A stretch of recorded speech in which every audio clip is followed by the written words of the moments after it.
So let's talk about the Menendez brothers. They recently had their lawyer put in a habeas petition to be released from the chain gang after doing 30 years in prison for killing both of their parents. Their reasoning was they were sexually abused and new evidence is surfaced. And with the new documentary on Netflix and Hulu and all these other channels, they're going for another run. The evidence that was newly found was a 1988 letter that was wrote prior to the murders by Eric to their cousin, who's been a big advocate on their side, saying they were abused. And in the letter, they're saying, what do we do?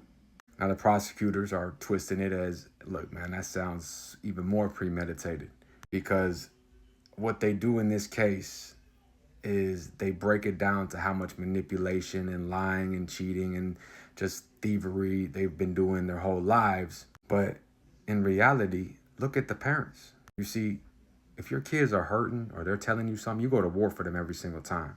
This case reminds me of a similar case that hits very close to home. When I was locked up, I met one of the King brothers. Solid dudes. And the older brother was in there on a manslaughter charge. Their dad was abusing them in the worst way. I mean, it was documented. And just like I always say, listen to your kids. Always go to war for your kids, because if you don't, no one else will. And the only time they'll even do anything is when someone seriously gets hurt or you take law into your own hands. Document everything, fight for everything, never let up. Watch everything they do. And every time your kids say something, listen to them. Document it, call, fight, go to war. Because if you don't, the only time these agencies ever step up is when they have to. Nobody gives a fuck until they have to give a fuck. So ultimately, the King brother just had enough of telling all these agencies and teachers and everybody about their dad, and he felt he had to protect his son, his brother, basically his son. And that day, that young teenage boy became a man when he stood up and protected his little brother from his abusive father all those years and blasted him with a shotgun. Now, the difference is they weren't rich. There wasn't this big story of money and paper trail, private jets, big mega corporations, and all these weird occulted things. Now, there's two regular dudes and one that had a good moral compass to protect his brother and seen the system wasn't going to do shit.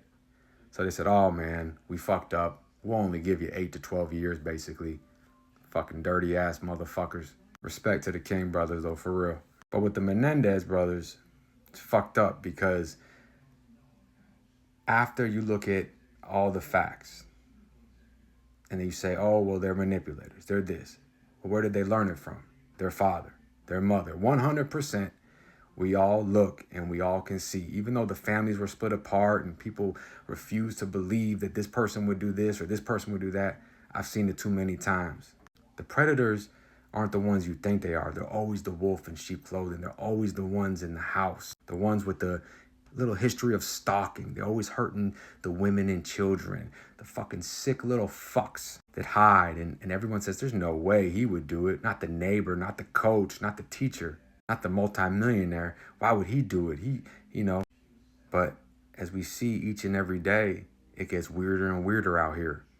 Some people that we thought that we looked up to as childhood celebrities, that we thought were amazing people, athletes, singers, they turn out to be the most wickedest of them all. And going through prison, it really opened my eyes to listen, instead of just shutting shit out and say, oh, look, they got money, they did this, they did that. Well, where did they learn the manipulation behavior? And you could say, okay, well, they wrote that letter a month prior to the murders. It was a way for them to do it. But then what about the dad's business partner? And okay, the family doesn't believe it. He would never do that. Those are the same ones that probably heard over and over again that there was abuse, but they were just spoiled little rich kids. I guarantee it. And they let it happen. And these kids just were kind of like, well, we have everything, but this isn't normal. Like, they probably didn't know how to process it. And ultimately, they said, fuck this. We kill these motherfuckers and we will be rich. I'm sure it was a motive, but not the only motive. I feel like they learned that manipulated, cutthroat, disgusting predator behavior from their parents. The only difference is they were tired of getting abused and they would get rewarded for it. become millionaires for it, and have the last laugh. So that's the way I view it. And that's a failure on the system 100%. As they were notified, people were told, family members were told. This wasn't a shock. They were just shocked that it got to the world. And now it's public. That's all people care about is their image. All that dirt and darkness and evil, oh, they'll do it all day long. The stalking, the strangling, the beatings. Oh, they'll fucking do it all day long and come out that house with a smile like, hey, you need some help? Now, fuck that. Protect your kids at all costs. All day. Watch out for these predators as they lurk. They're the ones we watch on TV. They're the ones that coach our kids. They're everywhere. Listen to your kids. Go to war for your kids. Friends, family, anybody. That way we can prevent this shit from happening. Because that's truly what I believe. Just like with the King brothers, they didn't get as much publicity. I mean, they were all over, Dr. Phil, all different channels. But they didn't have that same side where the $1 million mansions and the manipulation.